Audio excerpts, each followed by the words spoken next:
quiero destacar una cosa. Cuando en época así buscan lo de la Hizba, hablan de ordenar el bien y prohibir el mal. Pero bueno, es que esta gente no se había leído el Corán. Sí, por una razón muy sencilla. Porque estamos hablando del mercado. El mercado se compra y se vende. Y se olvidan de que Dios había hecho descender el libro y la balanza para que los hombres practiquen la equidad. Se olvidan de un capítulo que se titula Los defraudadores, donde se censura enérgicamente todas las trapacerías comerciales. Se han olvidado de preceptos alcoránicos: sed justos al medir y no seáis de los defraudadores. Pesad con balanza equilibrada. Parece claro que ese concepto de Hizba es algo que se ha generado fuera y al margen del mercado. Por lo tanto, el meternos en el mercado diciendo que esto o lo demás allá es discutible. Y además tenemos documentado concretamente la fecha más o menos en que empieza a imponerse esta nueva ideología en el mercado. Y se nos dice que Asim ben Sulaimán, el cual muere antes del 141 de la Hijra, 758, Kana bil Kufa al Hizba fil Makayil wal Auzan. En Kufa estaba al frente de la Hizba sobre las medidas y las pesas. Por lo tanto, hay necesidad de explicar aquello.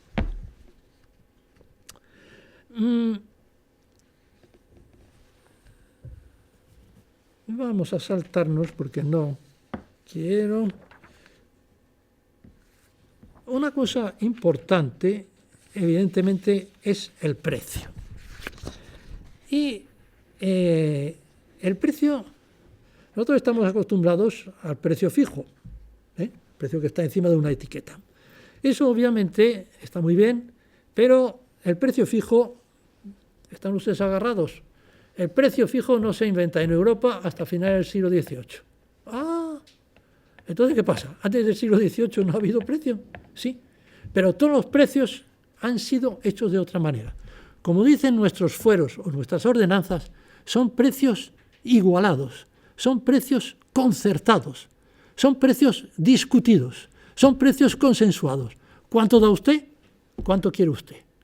Es decir, son precios acordados entre comprador y vendedor.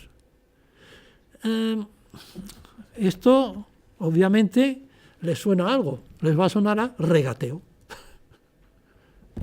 Regateo. El regateo está bien y además es imposible que no haya regateo cuando no hay precio fijo. Así de claro y de sencillo. Y se nos habla, por ejemplo, de aquel, se dice que el regateo es una especie de obligación, y van a ver ustedes por qué. Todos los grupos, todas las escuelas jurídicas conceden al inquisidor ingenuo, que es aquel que no regatea, la opción de rescisión por engaño. La gente del zoco no ha de vender al que regatea a un precio y vender al comprador ingenuo que desconoce el precio a un precio mayor. Esta es una práctica reprobable, mencionada en la tradición. El producto de lo estafado al adquisidor ingenuo constituye ilícita ganancia. Por lo tanto, pecado, etcétera, etcétera. Ahora, está muy bien el regatear para si me voy a comprar una corbata o un sombrero, que no son cosas de primera necesidad. Pero el tener que regatear y no saber a cuánto vale el pan o la carne es problemático. Y entonces, obviamente, va a haber dos posiciones. Una, la de precio fijado y la de precio no fijado. Y concretamente se nos dice,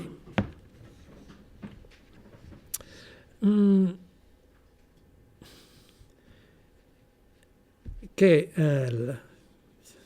establecer un precio fijado, afecta a materias de primera necesidad, en circunstancias excepcionales, siempre que el gobernante fuese recto y aquello redundase en pro y beneficio del común, etcétera, etcétera. ¿Cómo se va a establecer este precio? Pues se va a establecer de una manera consensuada. Se habla de amal al-qima, al-qima. El establecimiento de la equivalencia. ¿Y esto cómo se hace? Conviene que la autoridad reúna a los prohombres del zoco, del género incriminado, convocando también a personas de bien que comprueben la verdad del aserto de los anteriores, a quienes preguntará a cuánto compran y a cuánto venden. Si ven que el precio de venta pues es demasiado alto, calcularán una pequeña ganancia por encima del precio de compra y a eso habrán de vender. Por lo tanto, ha habido una especie de consulta de los mayoristas, de los fabricantes de pan, concretamente en este caso, o también de los carniceros, y a continuación se dice, bueno, esta gente tiene que vivir, por lo tanto, pues que ganen un 5 o un 10%, pero que no se pasen de ahí, porque los demás también tenemos que vivir. Por lo tanto, esta tarificación que, insisto, siempre que se mirase por el bien de los musulmanes, promulgando una cuantía justa a la que el mercader tiene que atenerse. Hay quien, Ibn Habib, no permitía tarifa alguna para el trigo, cebada y similares, pero sí lo autorizaba para el aceite, miel, manteca, carne, Fíjense, no admite tarifa para el trigo, cebada y similares. ¿Por qué? Porque lo venden los productores, lo venden los campesinos que lo han traído a la ciudad. Y concretamente el importador, entre comillas, hay un dicho profético que dice: albricias, porque aquel que trae grano a nuestro zoco es como el que se esfuerza en el camino de Dios. Bendito sea el importador y maldito el acaparador. Por lo tanto, unanimidad sobre la no tarificación del importador, ni aquel que vende sin taller ni tienda, exponiendo al particular y al común. Ibn Rushd, bueno, vamos a dejar Ibn Rushd.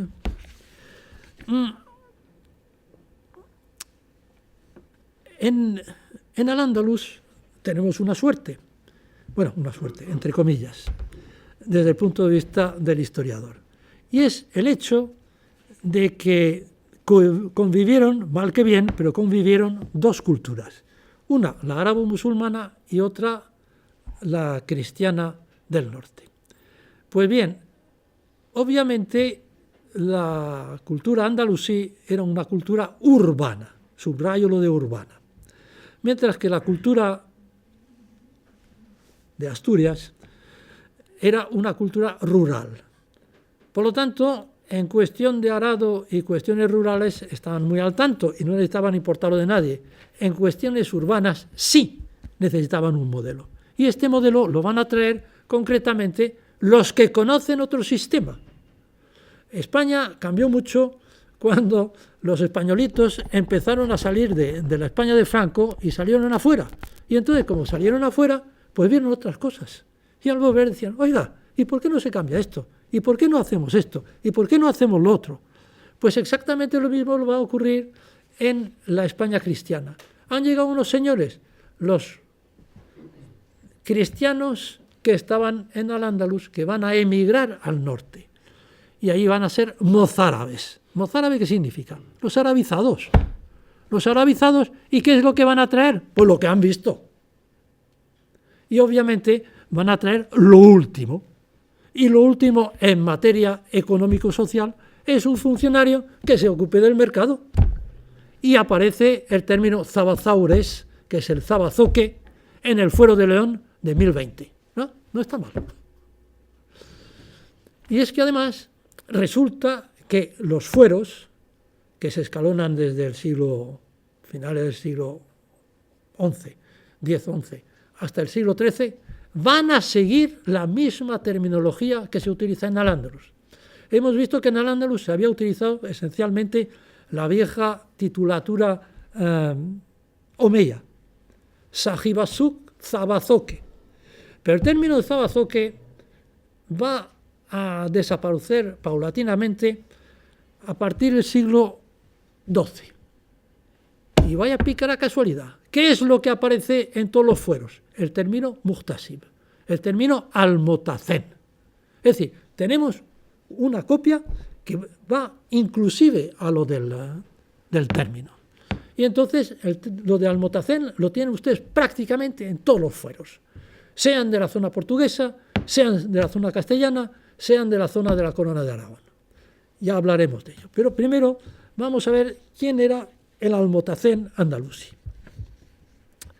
En el Andaluz se confía el cargo de almotacén a gentes agudas y sabias.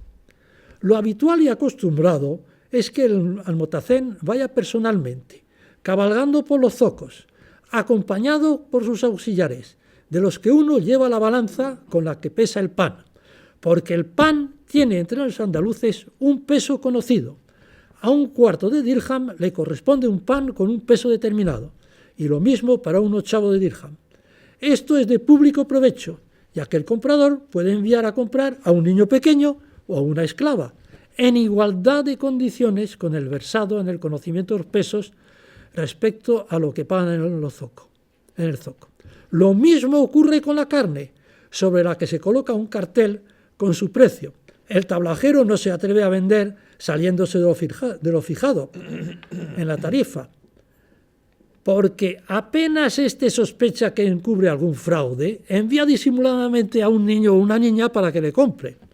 El almotacén comprueba lo que le ha servido, lo coteja con lo que suele dar la gente del gremio, y si encuentra alguna mengua, no quieras saber lo que le ocurre al delincuente. Caso de que éste reincidiese y no se enmendase, a pesar de haber sido azotado y sacado a la pública vergüenza por los zocos, es desterrado de la ciudad. En materia de almotacenazgo, los andalusíes tienen preceptos y normas que estudian lo mismo que se estudia la jurisprudencia, ya que para ellos esta ciencia rige todas las transacciones comerciales, diversificándose a extremos que serían prolijos. Este es el almotacén andalusí. Veamos la jurisdicción. La jurisdicción a través de todos los datos que se pueden respigar en los tratados de policía del mercado, en las obras de Fiqh, en las crónicas históricas. Lo primero que nos damos cuenta es que se dice que está encargado de los asuntos del zoco, de los asuntos del mercado. Su cometido tiene un marcado carácter económico policial y tiene que velar por la fijación de precios, muy especialmente. Por la fijación de precios y evitar el acaparamiento, impedir los fraudes, la vigilancia de la labor artesana. Vigilancia de la labor artesana significa que cuando va a comprar usted unas babuchas con una suela así de gruesa, pues que el relleno de la babucha no sea de cartón o de arcilla, porque a continuación eso se rompe enseguida. La comprobación y registro de las medidas y pesas.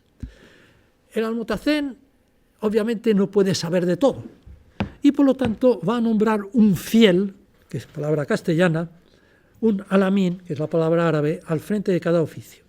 Tiene obligaciones de tipo urbanístico, que es el desembarazo y limpieza de la vía pública y de la mezquita.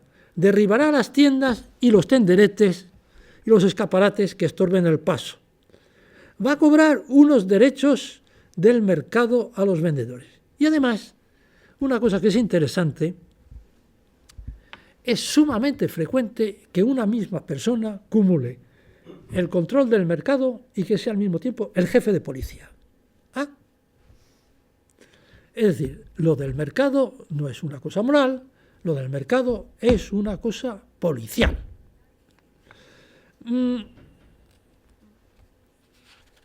Aunque teóricamente, además hay una cosa, el primer funcionario que tenemos en Al-Ándalus es el Zabazoque.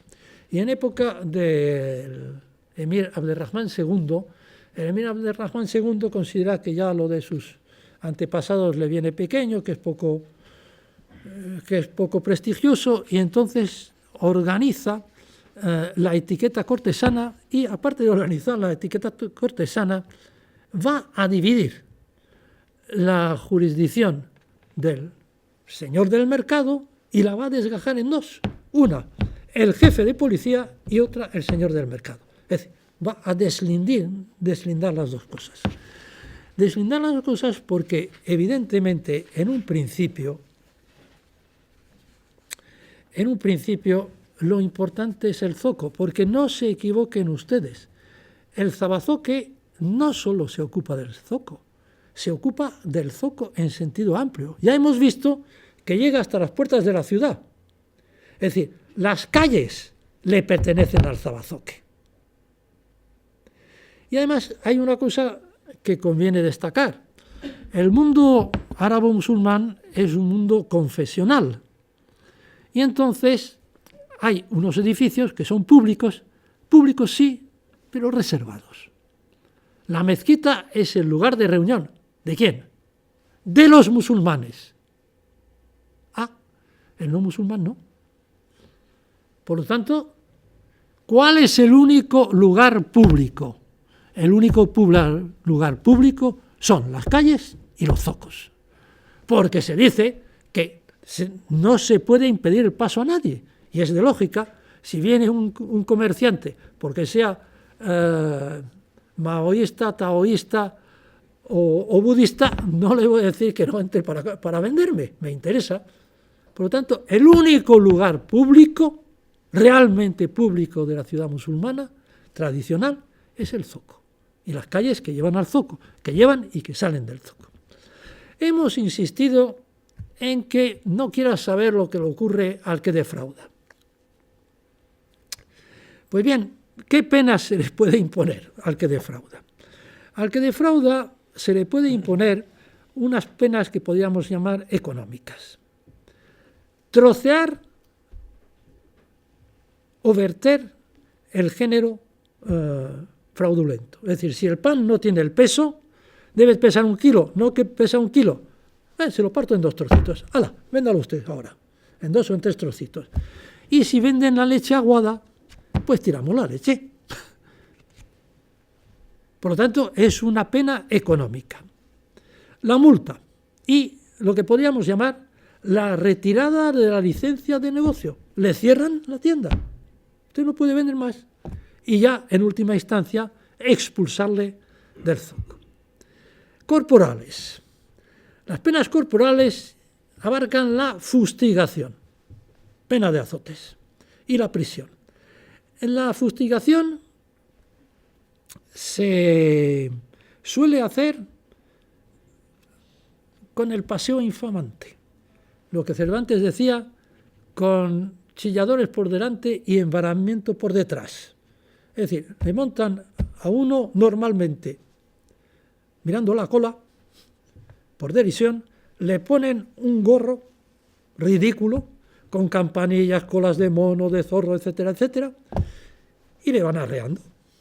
Ah, y pequeño detalle, tiene que decir por qué le están arreando. Es decir, no solo le están azotando, sino que él tiene que ir gritando cuál es la pena, el delito que ha cometido. Y claro, si el pobre hombre se queda ronco, pues la atizan más fuerte.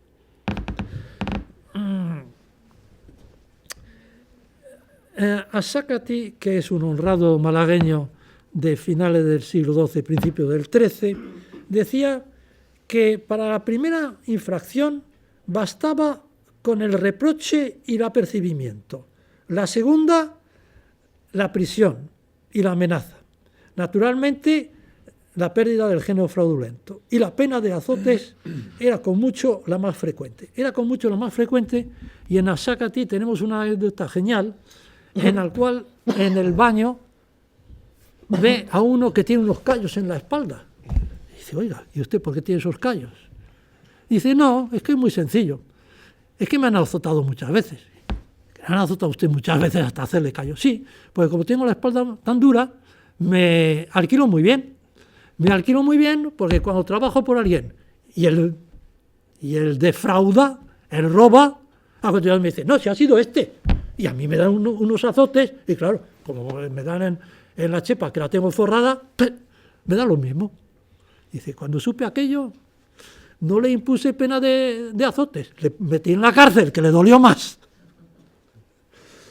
Bien, se considera que la expulsión del zoco es lo más penoso.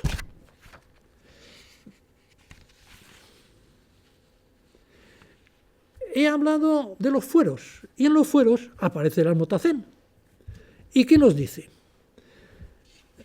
Et aquel almotacén cate todos los pesos, si son derechos, et todas las medidas de la villa et de las aldeas, poro compran e venden cristianos e moros et judíos. Et si fallare que alguno tiene peso falso o medida, lleve de la caloña que manda el fuero. El almotacén sea sobre las medidas del trigo, es de la cebada, es de todo pan, es del vino, es del óleo, es de la sal, es sobre las pesas, las libras, es sobre los carniceros, es sobre los tenderos, es sobre los taberneros, es las panaderas, es los pescadores, es sobre los montañeros, es sobre los olleros, es sobre los tejeros y ladrilleros, es sobre los azacanes, es sobre los leñadores, y sobre los revendedores, y sobre los boticarios y especieros, y que el almotacén faga juramento en consejo que tenga fialdad en aquellas costas que la carta mandase o el consejo le pusiese por coto. Jura del cargo. Vamos a jurar. Yo, nuevamente extracto en almotacén, juro a Dios nuestro Señor, sobre la cruz y santos 4 evangelios delante de mí puestos, y por mí tocados y adorados, de haberme bien y lealmente en el ejercicio del dicho mi oficio, y que haré y administraré recta y debidamente la justicia a todos los sometidos al dicho oficio, sin respecto alguno, según verdad, fuero, uso y costumbre, y que seré solícito y diligente de hacer en todo tiempo visitar y reconocer los molinos, las mercaderías que pesaran y medieran, en especial los días de ferias y mercado, y que seré solícito en saber en cada un mes el precio de los panes, pescado, aceite, hierro, vino y otras mercaderías que sean de peso y de mesura. Y veré y tendré estudio y vigilancia en reconocer los pesos, mesuras y medidas y cosas pesadas y mesuradas, y las faltas en aquellas halladas pondré y castigaré debidamente, y que no consentiré baratería alguna, ni con alguno, por cosa que a mi oficio pertenezca, ni menos pacto o composición alguna que daño o provecho alguno seguirse pueda. Bueno, como ven ustedes,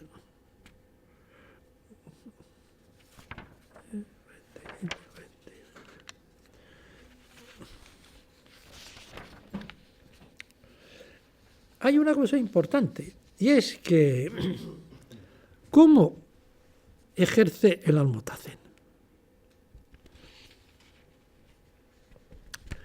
Pues se nos dice que va a actuar de plano, sumariamente, sin papeles. Es decir, una cosa instantánea, pero con un límite. Se va a decir que entiende únicamente en cuestiones que podríamos llamar de menor cuantía. Para que lo entiendan ustedes, les voy a poner y conozca de las causas de fraude, sumariamente y de plano, como le pareciera, de todo aquel que hubiere caído en fraude, mesura, medida o peso, ¿Qué es? Les voy a poner un ejemplo. Ustedes han oído hablar de González. González, como digo yo siempre, hay dos. Unos, los de Jerez, los del coñac. Y otro González es el tabernero de la esquina, que le da a uno un chato de vino por €1 y encima le pone una tapa. ¿Y son lo mismo, llamándose González y vendiendo vino los dos? Pues no. Uno es el pequeñito, uno es el que agua el vino, y el otro, pues si agua el coñac, nadie le va a decir nada. Por lo tanto, eso es fundamental. El señor del foco está para los pequeños comerciantes, no está para los grandes comerciantes, no está para los González de Jerez. Los González de Jerez están fuera de la jurisdicción del Zabazuque. Están fuera localmente y también jurídicamente. ¿Qué penas me va a imponer el Almotacén? Pues obviamente la pérdida de la medida defectuosa. Ordenamos que cualquier peso, pesa o medida o barra que fallara en los fieles, que sea malo, que la quebranten. Las medidas que hayan en faltas, que las quiebren y las pongan en la picota. La pérdida del género es muy frecuente. El género va a ser derramado o quemado, despedazado y para los pobres, o sirva para pagar a los que lo denunciaron. Porque hay una cosa nueva. En la época cristiana, el que denuncia tiene parte de la multa. Tiene derecho a un tercio de la multa. Un tercio de la multa va para los propios de la ciudad, otro tercio para el Almotacén y el tercero para el denunciante. Bien, rehacer la obra mal hecha. Nos dice, por ejemplo, tal como era costumbre en tiempo de moros, las multas se aplicaban con bastante liberalidad, que van desde 2 reales hasta 2.000 maravedíes. Los azotes. Los azotes son también muy frecuentes. Encontramos penas de 20, 30 y 50. El exponer en la picota está atestiguado. Otros sí, que las panaderas que fagan el pan derechamente, por el peso que les dieren, y la que no lo hiciere así, por la primera vez que pierda todo el pan, y por la segunda que la pongan en la vergüenza en la picota todo un día, y la tercera que le den 100 azotes, y que la echen fuera de la villa. El encarcelamiento está documentado para los carniceros. Cualquiera que hinchare, carnero o oveja o cordero o cabrito o cabrón, que pierda la carne que hinchare y pague 2 maravedíes de pena y esté 30 días en la cárcel y le den 100 azotes. La pérdida del oficio también se aplica a los carniceros. Y también hay otra pena, la pérdida de las orejas. En algunos fueros decían que la pena era pérdida de orejas y ser decalvado en cruz. Es decir, de manera que se notaba mucho. La pérdida de las orejas, que es un castigo bastante frecuente en época turca, se aplicaba a los molineros. Ítem, que los dichos molineros o acarreadores no sean osados de mojar los costales, a fin de que pesen más, ni les echen a vueltas de la arija, ni otra cosa alguna, para que venga al peso, salvo solamente su harina. Sola dicha pena de dineros, de azotes y orejas y destierro. Lo de las orejas se lo explicaré. Iban y zas, le cortaban la oreja. En época turca otomana no se cortaba la oreja, se hacía de otra forma. Se le decía a la persona, póngase usted de puntillas al lado de la pared. Y le clavaban la oreja a la pared. Con lo cual, pues claro, mientras uno está de puntillas, la cosa va bien. Pero cuando se cansa, pues tira un poco de la oreja. En el Cairo se decía, fulano tiene la oreja ancha. ¿Qué significaba eso? Que había robado y que había sido castigado. Por cierto, estas penas, parece mentira, pero he encontrado en la referencia, no he logrado encontrar el libro exacto, hay una referencia a un Juan Valenciano que dice que tendrían que, fíjense, estamos en el siglo XVI, a finales del siglo XVI, en que el turco es la bestia negra, pues dicen que tendríamos que imitar a los turcos, porque cuando se trata de dar palos, los dan muy bien a los delincuentes, y convendría que nosotros aprendiésemos. No solo esto, sino que va a ocurrir una cosa interesante. Hemos hablado hasta ahora esencialmente de los fueros y de las ordenanzas. En la zona de la antigua corona de Aragón, como saben ustedes, Jaime I conquistó Valencia, y en Valencia se va a encontrar con el Almotacén musulmán, y lo va a copiar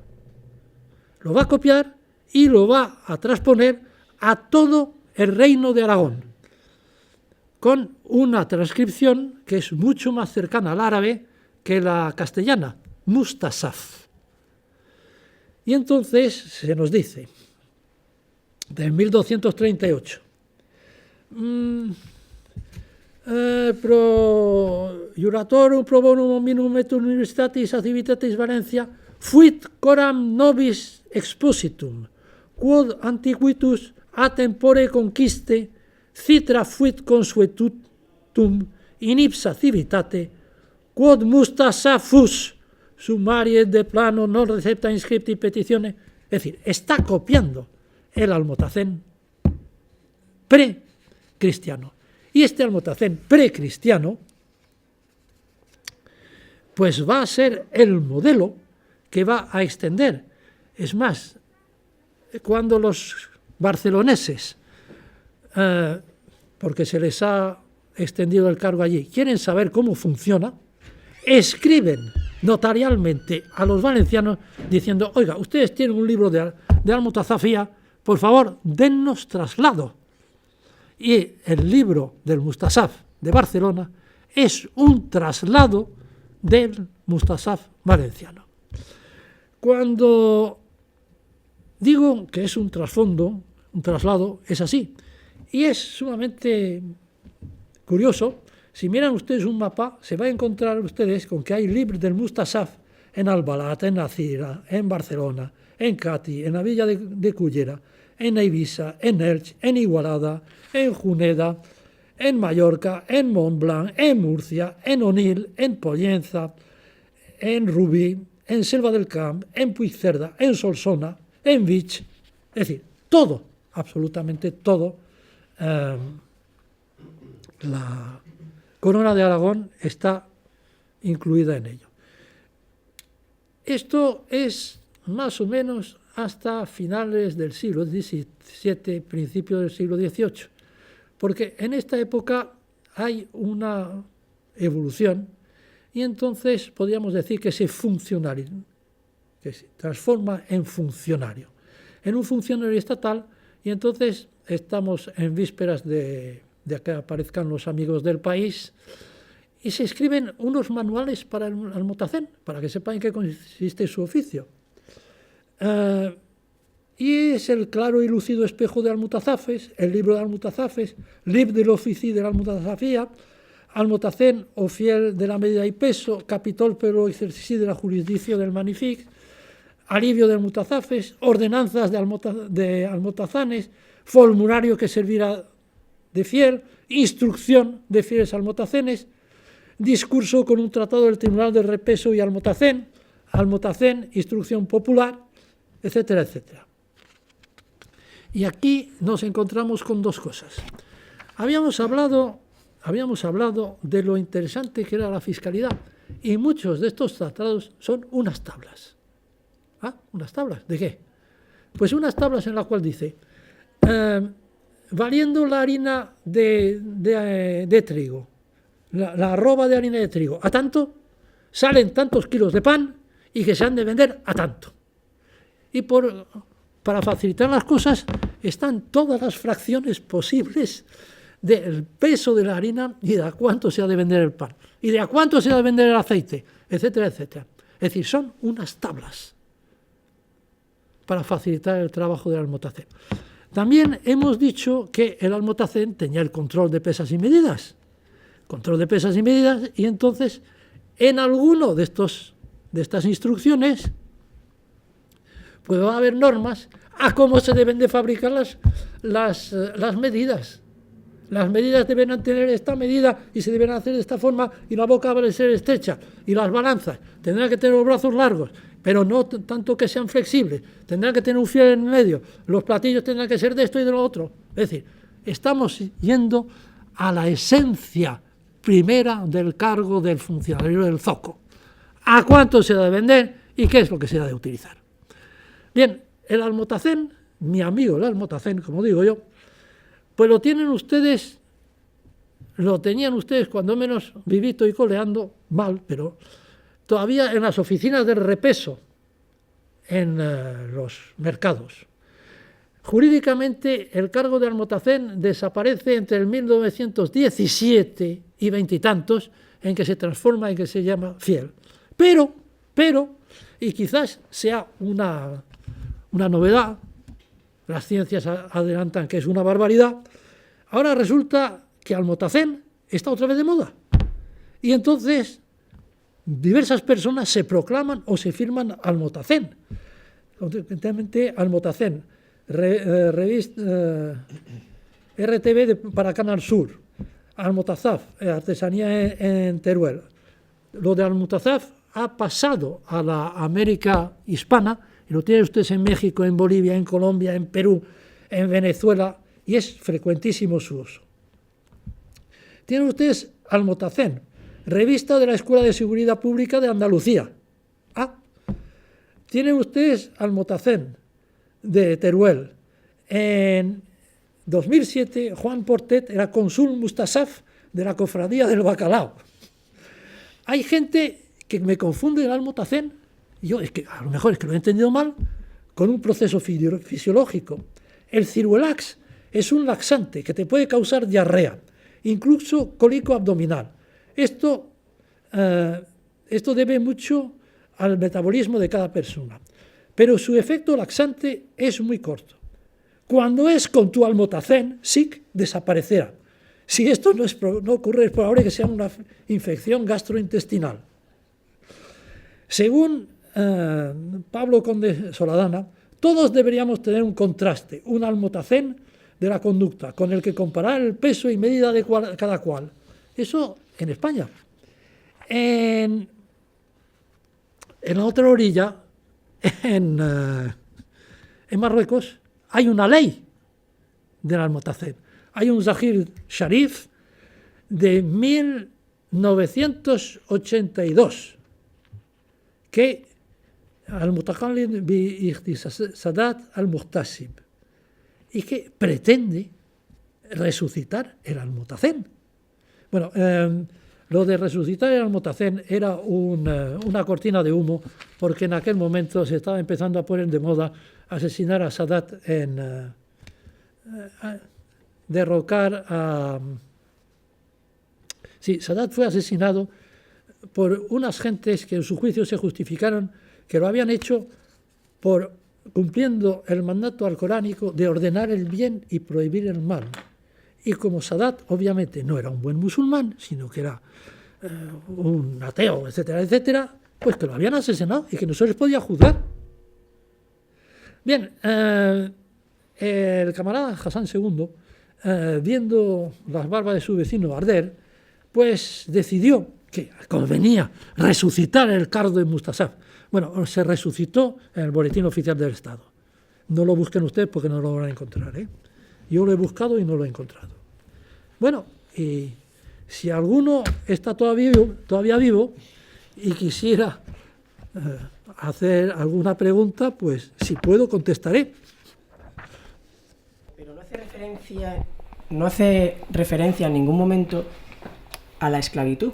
Y considero, creo yo que en estos zocos medievales, dentro de mi ¿existiría algún tipo de venta de esclavos? Hombre, naturalmente, faltaba más, había venta de esclavos.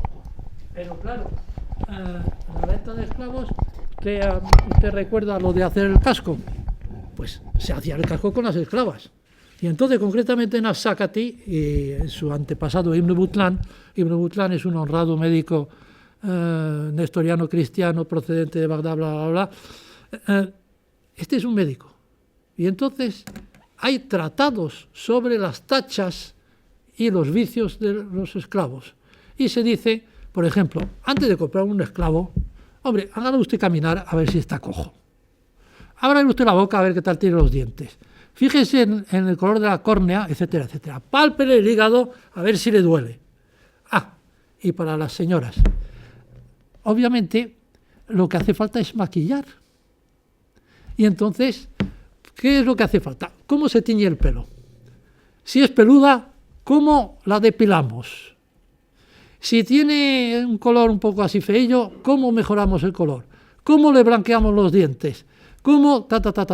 Lea ustedes estas cosas, son muy divertidas. Y una cosa, algunas de las recetas funcionan todavía. Funcionan todavía porque son la base, diga lo que diga Esther Laude y todas estas, su base es prácticamente la misma.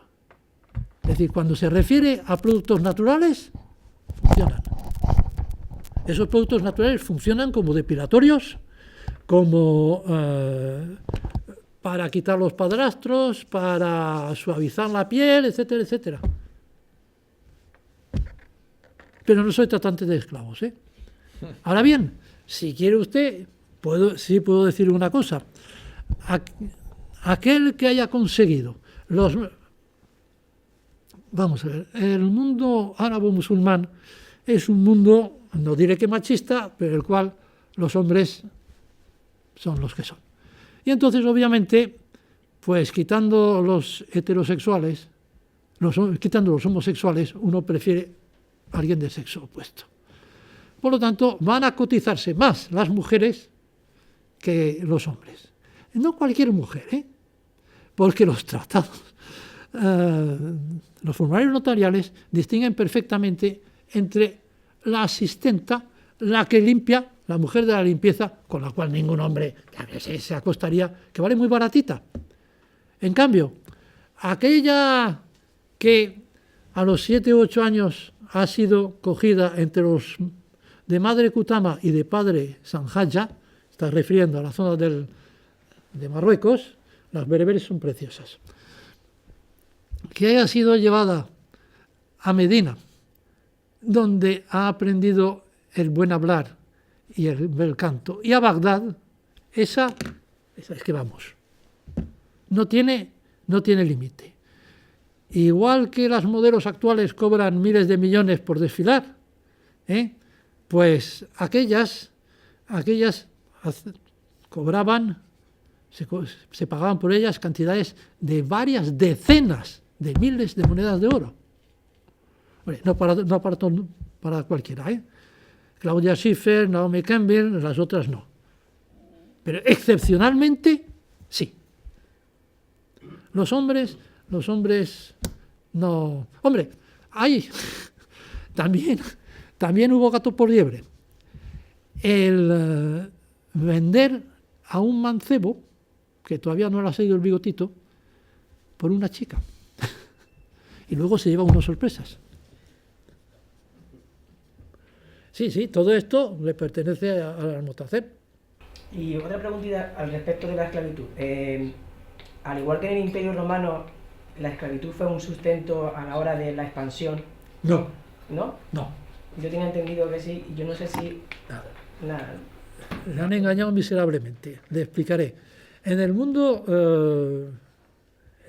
greco-latino, el esclavo es mano de obra.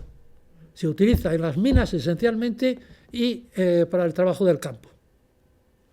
En el mundo musulmán, el esclavo y la esclava son esencialmente domésticos. Hombre, las buenas cocineras se cotizan muy alto, que coste. Y las maquilladoras y las peinadoras, los que tienen un oficio. Y los varones Los varones, más que dedicarlos al trabajo del campo, esencialmente se dedican a lo que podríamos la guarda. Son porteros, son guardas y van a formar milicias. No, esencialmente no van. Las conquistas de Almanzor no se hacen con esclavos. Las conquistas de Almanzor se hacen con mercenarios marroquíes. ¿Qué tipo de control ejercía el Estado sobre el comercio al por mayor? Porque se ha estado hablando del comercio ese al por menor, ¿no? Ese mercado dentro de la ciudad, pero ¿se ejercía algún tipo de control por parte del Estado sobre ese comercio al por mayor? Pues sí y no. Sí y no, en el sentido que el comercio no es un comercio de Estado. Pocas cosas, entre nosotros hay cosas que se consideran materia reservada, materia bélica, y no puede usted comprar uranio sin enriquecer o enriquecido en cualquier sitio. Allí no existe eso. Por lo tanto, la gente, el control del Estado no es un control de fomento de la producción, y eso es un problema, sino que es el Estado cobra al entrar y al salir. Entonces, lo que le interesa es que las cosas entren y salgan. Pero control de la producción no hay. Hay un control de la producción estatal del tirage, que es la ropa estatal. Pero bueno, eso es mínimo. Eso es mínimo. Lo otro prácticamente... Ahora, eso sí, al salir, pague usted, ¿eh?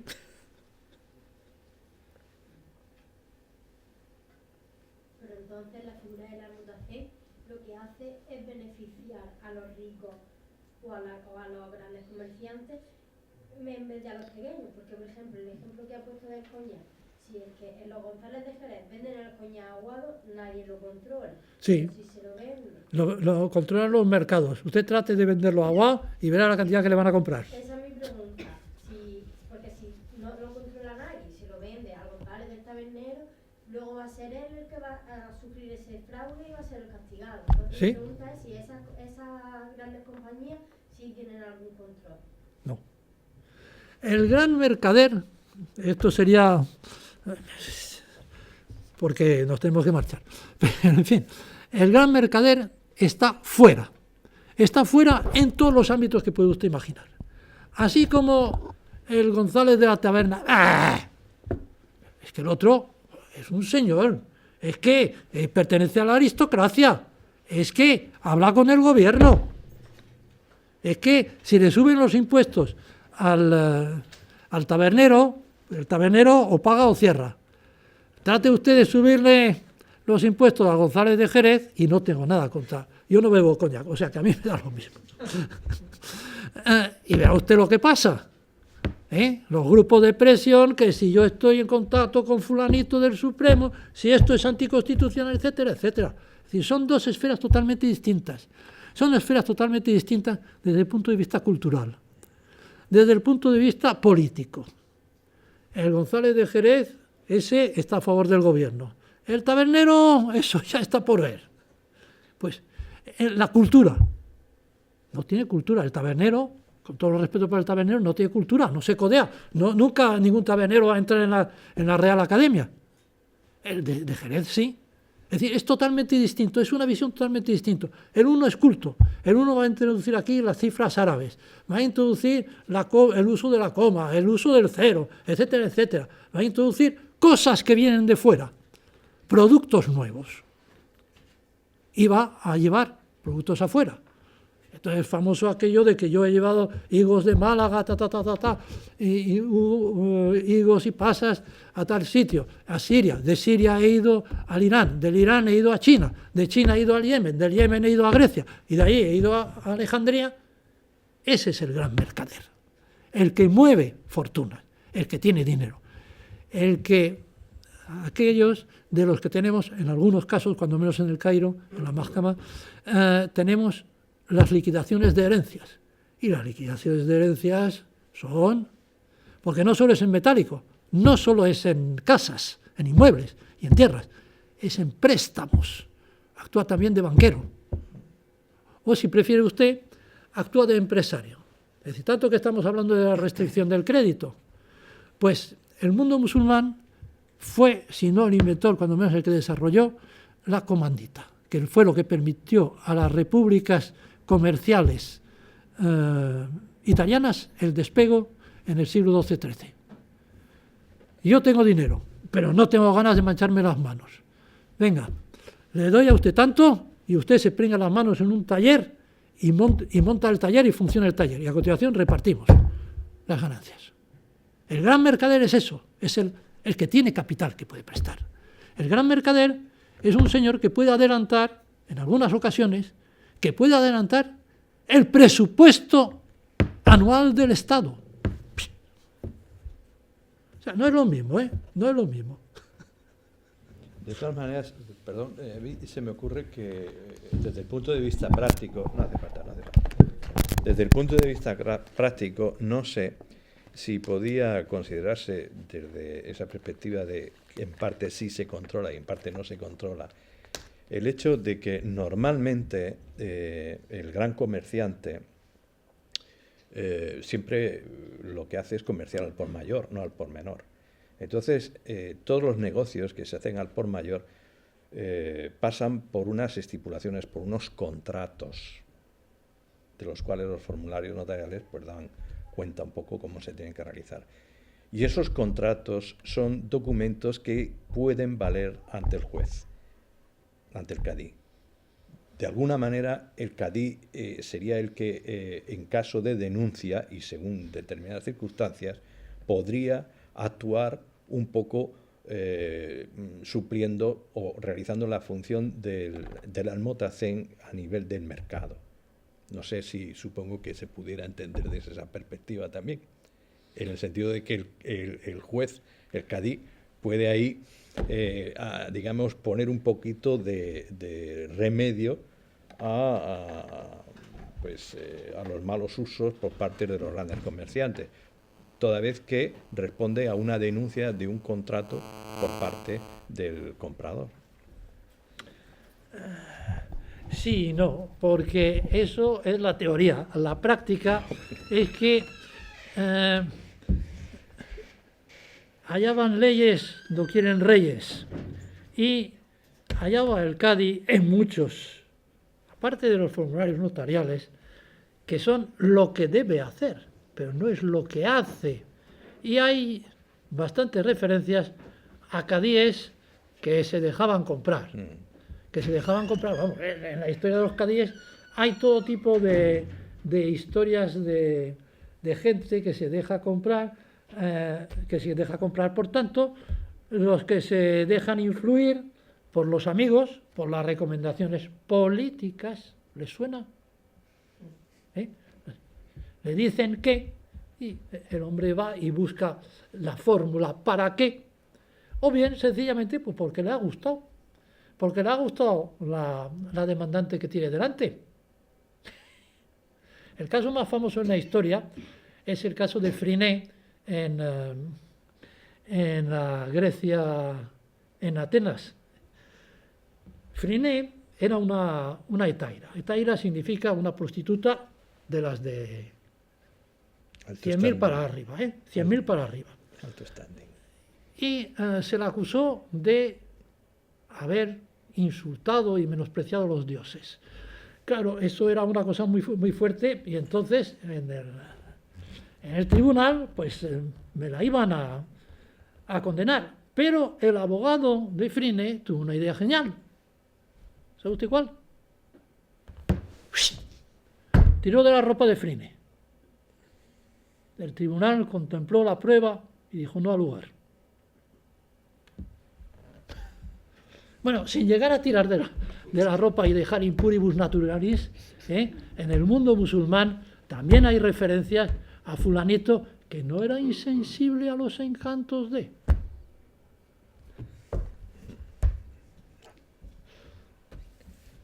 Bien, si no hay ninguna intervención más, damos por cerrado el acto, salvo que quiera... Okay. Bien, entonces se cierra el acto. Muchas gracias por su asistencia.